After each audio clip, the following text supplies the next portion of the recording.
What's up, everybody? It's your favorite pterodactyl's favorite nerd. Today we are looking at Fanstoys Soar. And first impressions right out of the box was he's marvelous. He's heavy. His colors are vibrant. It looks like the Swoop you've always wanted. It scratches every itch you could possibly want as far as first impression wise. I expected greatness, and it still blew my expectations out of the water as far as just getting him out of the box, putting him in your hand. He does have issues, and we're going to talk about those issues, but overall, I was really impressed. Just putting hands on him. He comes with a fair amount of accessories, and we're going to take a look at the ones he's holding first. So he comes with these two units here, and they are gray plastic, gold chrome, black plastic attached to it, red plastic attached to it. These bits fold down and he can hold them. Now, we're going to get into issue number one. Now,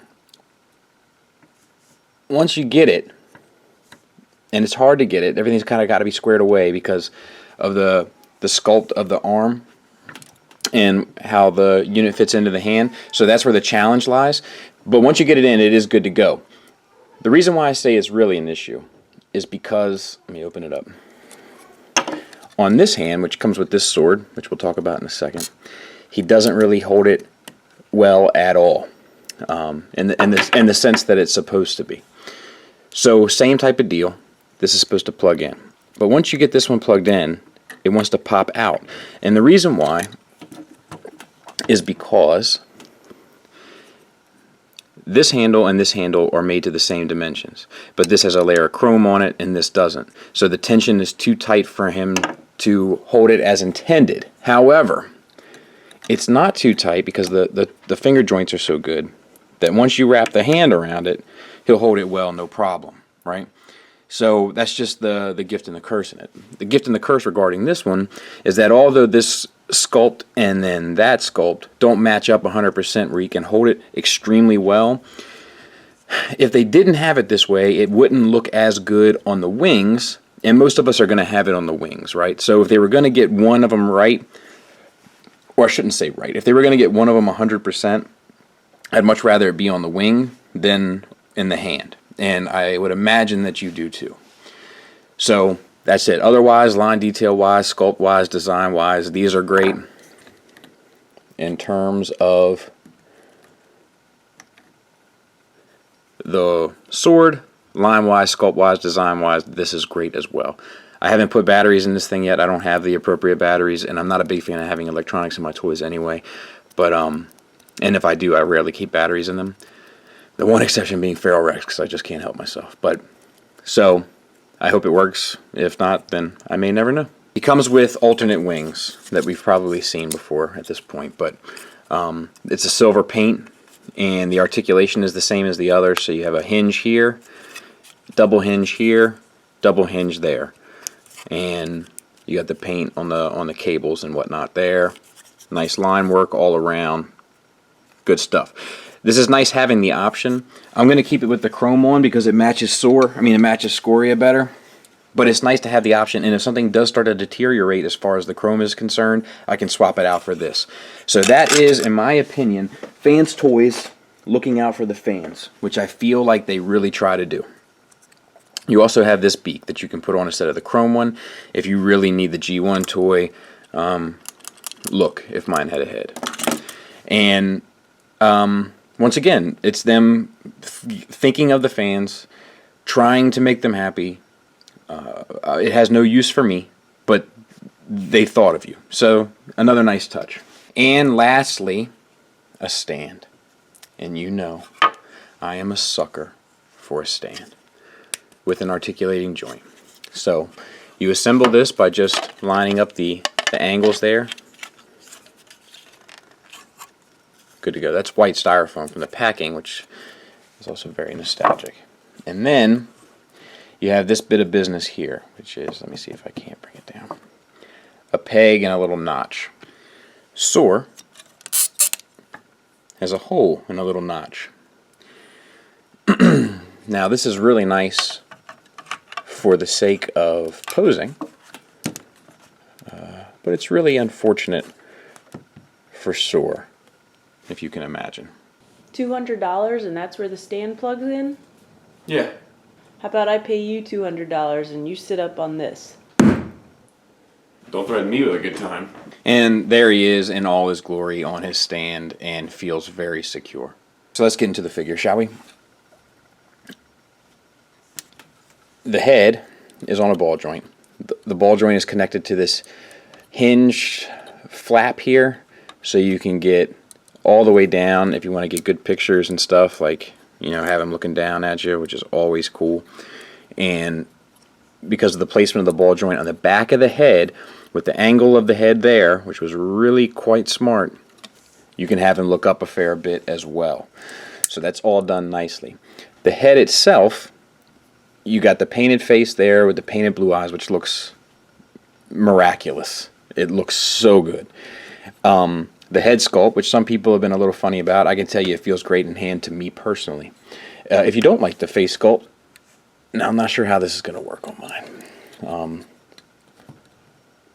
You can twist the face around right there. I'm not going to do it. It's too tight and I don't care about it. I'm sure you've seen the pictures. But you can twist the face around by pulling the head forward and then twisting. And I got sausage fingers, and it's a really tight joint. And then on the other side is happy-go-lucky friendly swoop. And if happy-go-lucky friendly swoop is your type of swoop, then you have that option, my friend. But happy-go-lucky swoop is not my type of swoop. My Dinobots mean business. So anyway, moving on to the torso, you got blue metallic paint in there, blue metallic paint on the chest and torso, red paint. You've got the gold chrome on the beak, which I think looks great. You do have a waist swivel with the beak in there. Let's see here.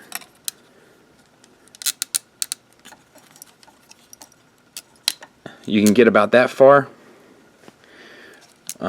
If you pop the beak out, you can get more, but if you go too far, the beak is going to look a little silly. Like, that's about as far as I would go. And then move it back. Really tight joint. Shoulders, tight joint, but it's squeaky. And that's plastic rubbing against plastic. That will deteriorate over time if you are constantly messing with it. It's on a universal joint, though. This bit is fine. It's just the swivel at the black inside of the blue is what hurts it. Bicep swivel, no problems there. Double jointed elbow, no problems there. Hands are on a swivel and they hinge a bit, so nothing more you could possibly really want there. Thumb is on a ball joint at the base knuckle. Each finger is individually articulated with 1-2 hinges on 2 knuckles of each finger. Now, you know I'm not a big fan of individual finger articulation. However, since these are all hinges and no ball joints, I'm much more of a fan because the proportions don't look as weird and it doesn't look as silly from any angle, which is nice. In terms of the hips, squeakiness again, same sort of problem. T2RX6 has a video where he shows you how you can fix a lot of that, but that is plastic rubbing against plastic. It's tight, which is good, but it's a little too tight, which is bad because it is going to grind that plastic out. Your plastic will deteriorate. It's ratcheted forward. Move these flaps and backward. And I guess we'll talk. I missed some details here. So we got red paint up here. We got yellow paint up here, which is well applied in both areas. And then it's like a metallic flex in the shoulder bit. This is all plain, but you do get a little color break up there, which is nice. Red paint there. We got gold chrome on here. These are problematic. We're going to talk about them. Knees on a ratchet that is double jointed, so it gets you anything you could possibly want there. You got silver paint there, you got black plastic, you got red paint, you got red paint. It's broken up really well. On the inside, you got some detailing. How often do you get that? Rarely, I would say. Rarely. On the feet, you got a double hinge there, so that's cool because you can get it out. You got a rocker that's not the best in the world, but it will get you a significant amount. And then the toe hinges the foot hinges at the bottom and then at the ankle as well. So that's all good stuff. And then what else do we got? We got some blue metallic paint up in there on the foot. It's a dark blue. It's almost so dark that you can barely see it. I appreciate that it's there, but I can see how some people would say that was a waste. And then the way that the wings articulate for bot mode, you get in and out here at the dark gray, and then you get a hinge at the base, which allows you to get the shoulder all the way around, tight shoulder. Hinge there, and then the double hinges like we've seen before. So all good. All good. Now, these bits. Mine don't plug in all the way. And I'm sure I could force it, but with everybody's braking, I'm not going to. The fix for this, according to my buddy Justin, is I'll show you a little bit more later, but is the slot where this base one goes in, because this is the base one that's holding it up, to file some of that plastic away to account for the chrome, because I'm guessing they did not account for the chrome, if you can see right in there. So it's engineered to fit this little tab, but not engineered to fit the tab with the chrome applied, which is unfortunate, very unfortunate. This one did go in, but it's not in 100%, if you can see that. And then these bits here are like a softer plastic, and all this is designed to kind of keep the leg locked together. But if you can see on this one, on mine, I got a little bit of flash there. Now that's easy to take off, and I will take mine off, but I wanted to make sure that I showed it to you so that you could see it, before I got to fixing it or whatever. And the other problem I want to talk about in this mode, before we move a whole lot forward, is the feet. Now, although the feet are great, they're well articulated, there's so much weight in this guy that if you go too far, if you go too far, he will topple, because the joints at the leg are not as tight as the joints at the shoulders and stuff. Now you can see he's holding it fine. It's not a huge issue. It is there, and I'm just pointing it out. But I haven't really had it pose a significant issue for me. Okay, so let's get him transformed. As far as the hands are concerned, make a fist. The joints are really tight, and although they don't feel fragile, you're dealing with smaller plastic just in terms of mass and tight joints, so exercise some caution. Open up these panels here. Fold the fist in. My fist on this arm is a lot tighter, his left, so it's difficult to get out, but I'm sure if you just loosen that screw a little bit, you can have some more luck. Over here, same thing. Tighten her up. Open up. See, that one was so much smoother. Close in. Rotate this so that the painted bit is showing, and then collapse. Painted bit is showing, collapse. Now we got to do the head bit. There's red tabs in here, which I'm going to have to use. And it's not that it's hard to do, it's just that my fingers are my disability. FFS, fat finger syndrome, you familiar? Anyway. And then untab here. And he wears this bit of business like a mask, which is pretty cool, I think. And that just tabs in, and then this whole assembly lifts up and is on a ratchet. You want to take these pieces, which are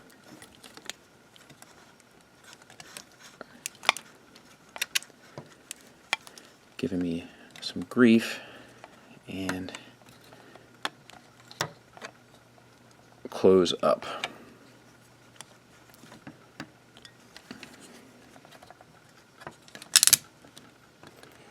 I didn't mean to do that quite yet, but it doesn't really matter. The lower bit, fold the heels in. Once again, they might be super tight, and it's smaller plastic, so exercise caution. And I'm going to break it. I say all that, and then I'm going to break it.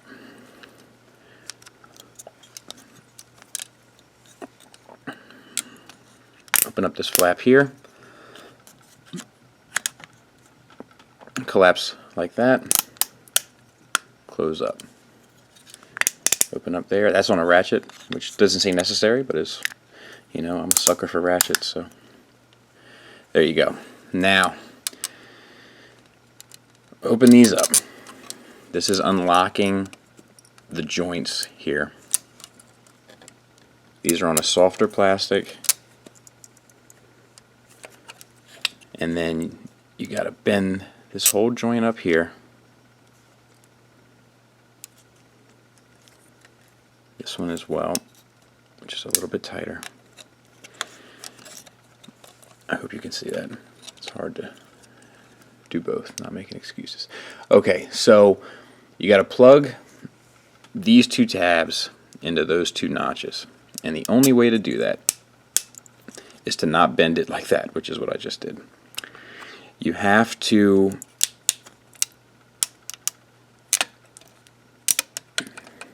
bend it at the base so that it will go properly.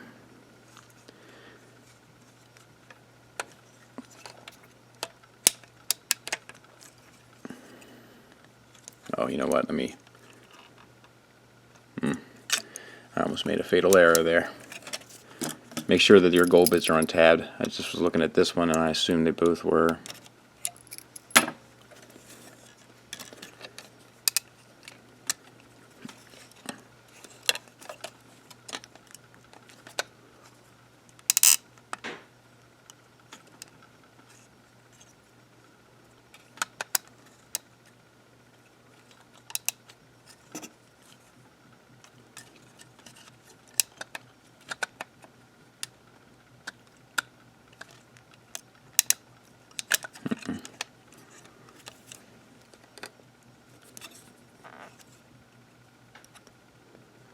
I don't know why I'm having so much trouble now.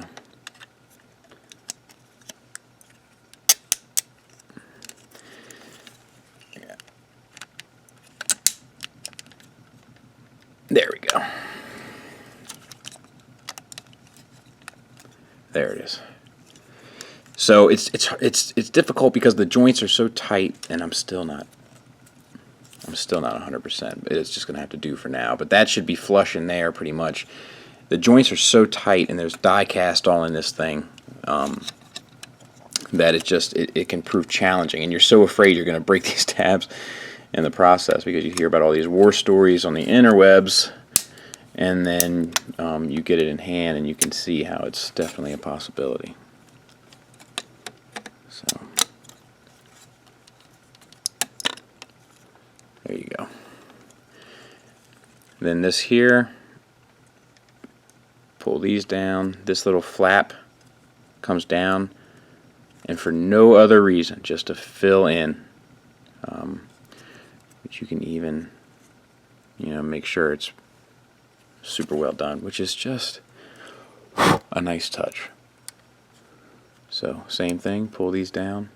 Oh, and there's a heel here too, and it's tight as well.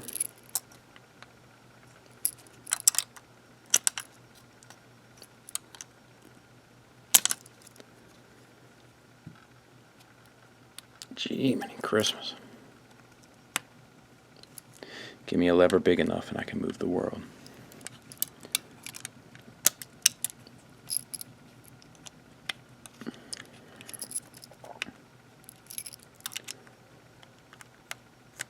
There you go. This one was better. Alright. So there.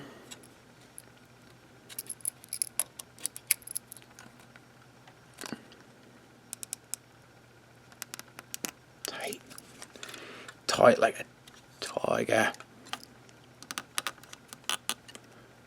And there. And he should theoretically stand, right? Oh, you know what else we got? This tail to bring out. Sorry, folks. So.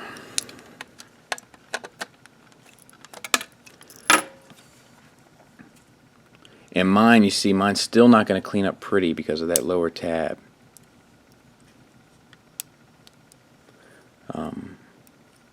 Which is unfortunate.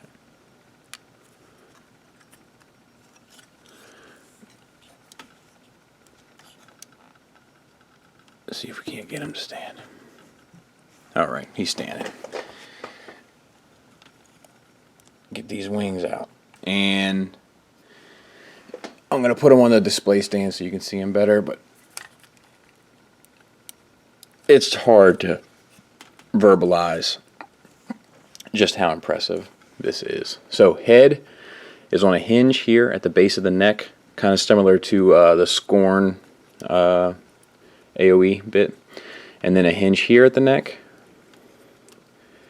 and then the jaw opens.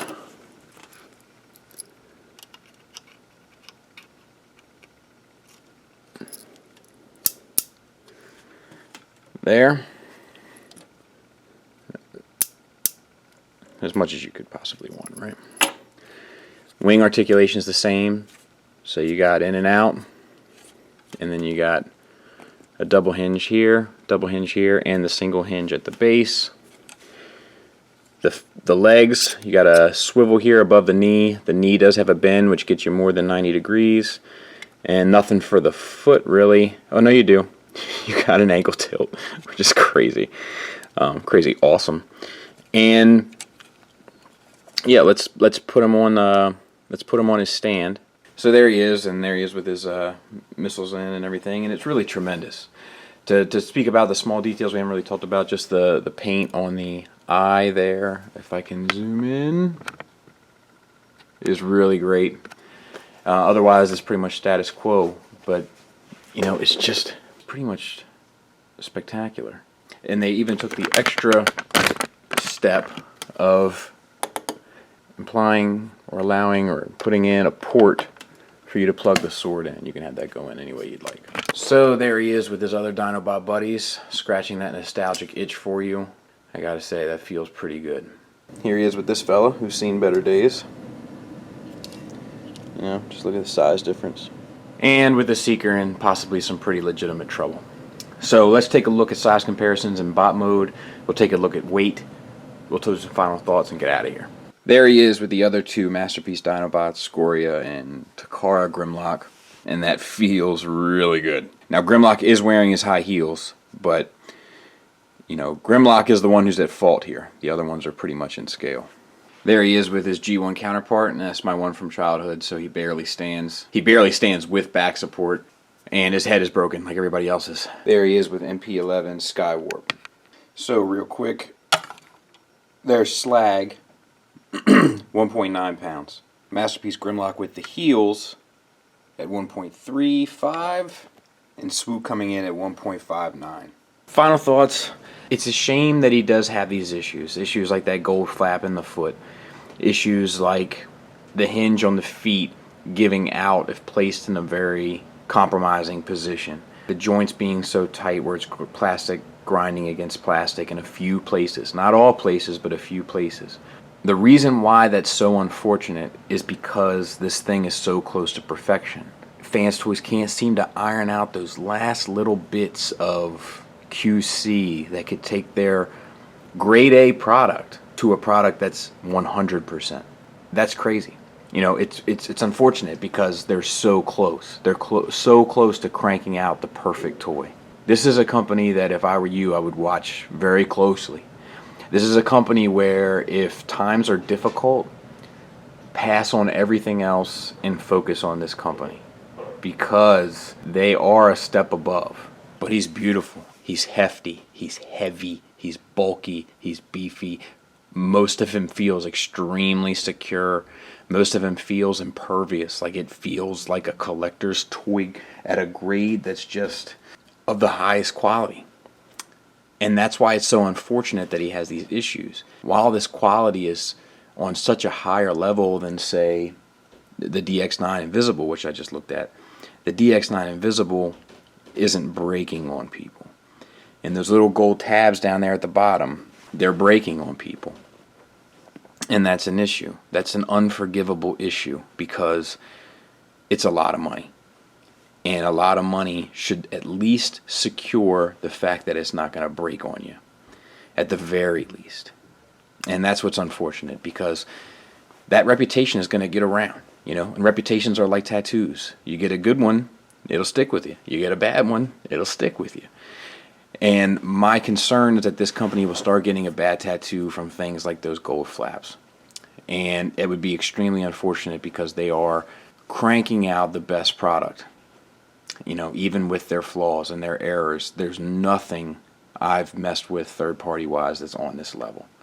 It's the difference between, you know, Roost Chris and Applebee's. This doesn't feel like junk in any way.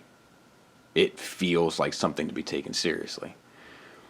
The problem is that when you spend $200 on something and it breaks on you, you're going to take that pretty seriously too. And even though it's a small thing in the figure, it's enough where you're going to take it more seriously than how seriously you should be appreciating this product. And rightfully so, because stuff shouldn't break, period. If you've got enough ability to put a toy out, if you've got enough ability to design one and, you know, give it all these bells and whistles that this thing has, it shouldn't break.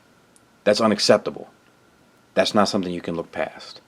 So if you have him, you know what I'm talking about. If you don't have him and you're getting him, exercise extreme caution with those gold flaps down there. You know, we're only a few weeks in, right? But he is my favorite toy of 2015 thus far. He just feels like art. And with some art, you got to be careful with it. There's some art you can hang on a wall or put in a corner and not think about. And then there's some art you got to put behind a glass case. And what I'd like to see from Fanstoys, which I'm super excited about their upcoming projects, but what I'd like to see with them is really ironing out those QC issues. If they were to iron out those QC issues, crank out a little bit more product a year, I think they could place themselves light years beyond the third-party competition. Thanks for listening. Thanks for watching. Until next time, take care.